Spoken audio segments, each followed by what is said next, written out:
ყველაზე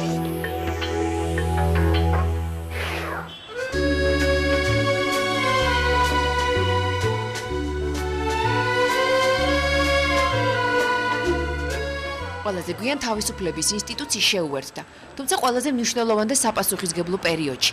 ორგანიზაციის სუსტი სქესის წარმომადგენელი, მაგრამ დამრტყმელი ძალა აღმოჩნდა. რევოლუციის დროს ის და კმარა სინონიმებად იქცნენ. რევოლუციამ ჩაიარა კმარამ თვითლიკვიდაცია გამოაცხადა, ის კი ძველებურად იგივე დარჩა. თუმცა ცვლილებები მაინც შეიმჩნევა. ქუჩის აქციების შემდეგ გაცილებით საქმიანი ქალის იმიჯით. ზესტაფონში, სოფელ ფუჩი, სახლში და სკოლაშიც ისეთივე წყნარი და მორიდებული იყო, რომ რაც არ უნდა გასაკვირი იყოს, ზედმეტად ხმასაც არ იღებდა. მაგრამ ყოველთვის დამოუკიდებელი და თავისი პრინციპების მქონე. სახლში მის კარიერაზე მეტად ახლა თეას დაოჯახებაზე ოცნებობენ. ძალიან მინდა როგორც თეა ამბობს, ახლა ის თავის ცხოვრებაში კიდევ უფრო დამოუკიდებელია. ამგვარი საკითხები კი მხოლოდ მისი გადასაწყვეტი. თუმცა პირად საკითხებზე საჯაროდ საუბარი მას ისევე როგორც თავისუფლების ინსტიტუტის ძველ და ახალ წევრებს არ სურს. ჩემთვის პრინციპში უფრო მეტად არის სამსახური და მეგობრებთან ურთიერთობა ალბათ. ნაცნობთან იშვიათად, პრინციპში ნაკლებად უფრო. თვლიან რომ იმას რაც ვაკეთებ მე თვითონ ვიღებ ამ გადაწყვეტილებას და ამაში ნაკლებად უნდა ჩაერევო. თეას პოლიტაქტიობა შემთხვევითი არ არის. დედა ფიქრობს, რომ შვილის რადიკალური ცვლილებების მთავარი მიზეზი ის სამწლიანი პერიოდი აღმოჩნდა, როცა თეა უნივერსიტეტში უშედეგოდ აბარებდა. თუმცა ყველაფერი გაცილებით ადრე დაიწყო. როგორც ჩანს, ეს თვისება მათი ოჯახისთვის დამახასიათებელია. დღეს ზესტაფონის საბავშვო პარლამენტში უკვე მისი უმცროსი და აქტიურობს. ვეღარ ვცნობ ხანდახან ეჭვი მეპარება ჩემი შვილია თუ არა თქო. აი მის შემდეგ რაც ინსტიტუტში აბარებდა, უნივერსიტეტში რაც აბარებდა, მის შემდეგ რომ ძალიან რა ვიცი, გაამწარეს თუ რა ქვია, როგორ ვთქვა. ახლა ბიადისტი ვარ და მისი მშილებიო 25 დღე ვარ, ნახში შვილები ყოფილი კოშკში. თია და მე 26 მაისს როცა გავედით რესპუბლიკის მოედანზე ერთ აუცემეს. დავწეს მაშინ. იმისი გოზინაკები არის მასნაო ის არის. გაგვიშვი როგორ გიტყეს იქო მაგრამ ამბობს, რომ თავიდანვე ობიექტური იყო. თუმცა სკოლაში ტრადიციულად თეასნაირებს ჩამშვებს ეძახდნენ. ის კი დღესაც ფიქრობს, რომ სამართლიანად მოიქცა.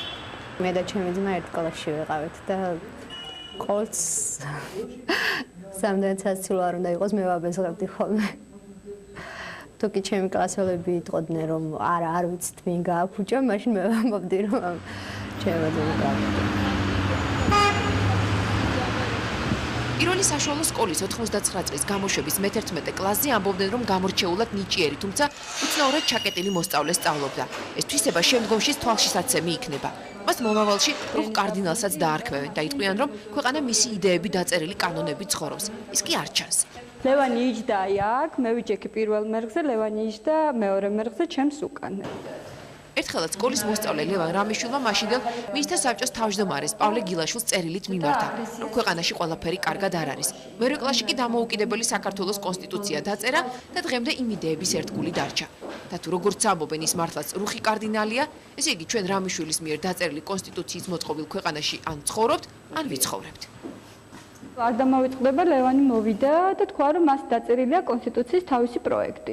ეს პირველი იყო ძალიან შოკი. და იყო ეს, რომ საქართველოს დამოუკიდებელი უნდა იყოს და თქვა ეს რესპუბლიკის სამართალმემკვიდრეობის საკითხი ქონდა გადაწყვეტილი. არ ამგონია, რომ რაიმე რადიკალურად შეცვლილიყო ჩემს წარმოდგენებში საზოგადოებრივ მოწყობაზე. ლიბერალური დემოკრატია საქართველოსთვის და ზოგადად ალბათ ყველა სახელმწიფოსთვის ეს არის ალბათ ყველაზე უკეთესი მოდელი.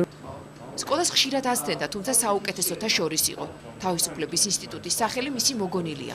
სტერეოტიპი, რომელიც მის სახელსა და ორგანიზაციას უკავშირდება, არ აწუხებს. მიიჩნევს, რომ ირგვლივ გაცილებით საინტერესო თემებია. რევოლუციის შემდეგ შეეძლო ნებისმიერი სასურველი თანამდებობა დაეკავებინა, მაგრამ იქ დარჩა, სადაც ყველაზე კომფორტულად გრძნობს თავს. ერთ დროს ასტროფიზიკოსობა უნდოდა. დღეს გული წყდება, რომ ახალგაზრდებთან ერთად სამეცნიერო და პედაგოგიური საქმიანობისთვის არც დრო და არც საშუალებაა. ეს ის მწირი ინფორმაცია, რაც თავისი ცხოვრებიდან გაგვიმხილა. მე თავიდან მქონდა საერთოდ სურვილი, რომ უნივერსიტეტში ყოფილიყავი და იქ მემუშავა. იქ უნდა ხდებოდეს წესით ახალი იდეების გენერირება, იგივე ახალ თაობაზე გადაცემა და არა მარტო თქვა სტუდენტებზე, არამედ ფართო საზოგადოებრივ დისკუსიის ვთქვათ, ცენტრი უნდა იყოს. გიაცინცაძის სადიპლომო ფილმში ბუზი მონაწილეობაზე მაშინ უპრობლემოდ დათანხმდა. დღეს მიაჩნია, რომ პარლამენტარის სტატუსის გამო უფრო თავშეკავებული უნდა იყოს. ამიტომაც ის იუმორისტულ და გასართობ გადაცემებში მონაწილეობაზე უარს ამბობს, მაგრამ პოლიტიკური თოქ-შოუების ხშირი სტუმარია. შესაძლოა სულ მალე ფილმის გმირის მსგავს ამპლუაში აღმოჩნდეს. თბილისში უკვე იციან, რომ გიგა ცოლს ირთავს, თუმცა ამ თემაზე ის არ საუბრობს და შესაბამისად არც ჩვენ. გიგა! ბოკერი აქტიური ყოველთვის იყო. ამ თაობის აქტიობა დრომაც განაპირობა.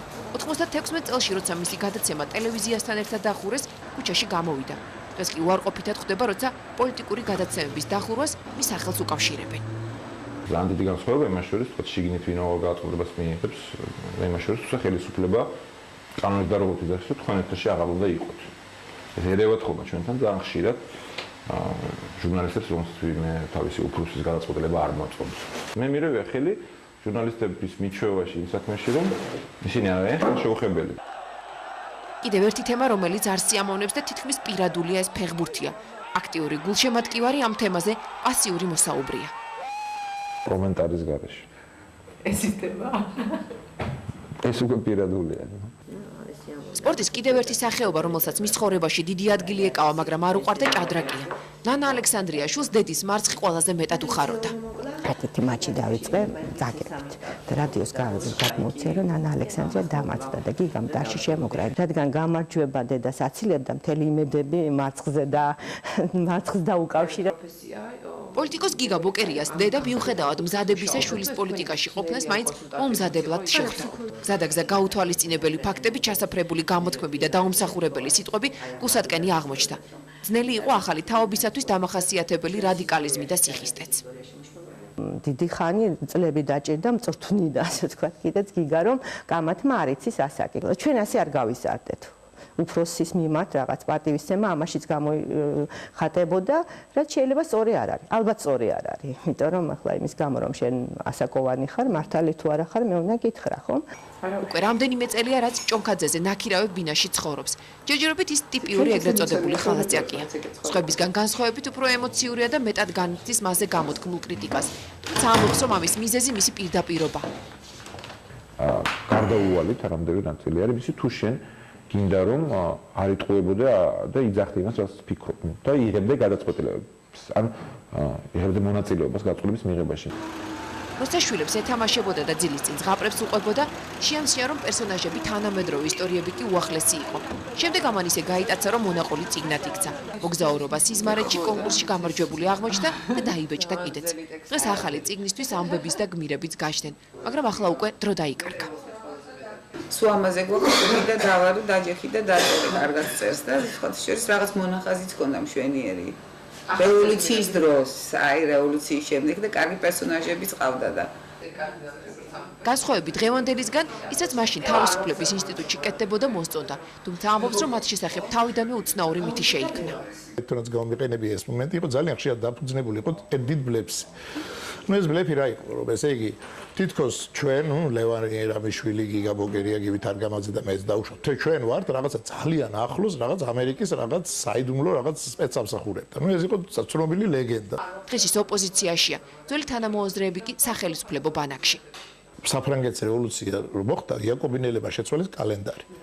დაარქვეს თვეებს სხვა სახელი, წელთაღრიცხვა დაიწყეს ახალი. დაახლოებით იგივე გააკეთეს, როდესაც ბოლშევიკები მოვიდნენ. თითქოს აი ამ ხელისუფლებაშიც არის ეს მომენტი, იცით რომ აქამდე რაც იყო თითქოს არ არის არაფერი და ახლა იწყება საერთოდ საქართველოს ისტორია იწყება დღეს. დამოკიდებულება არაერთგვაროვანია.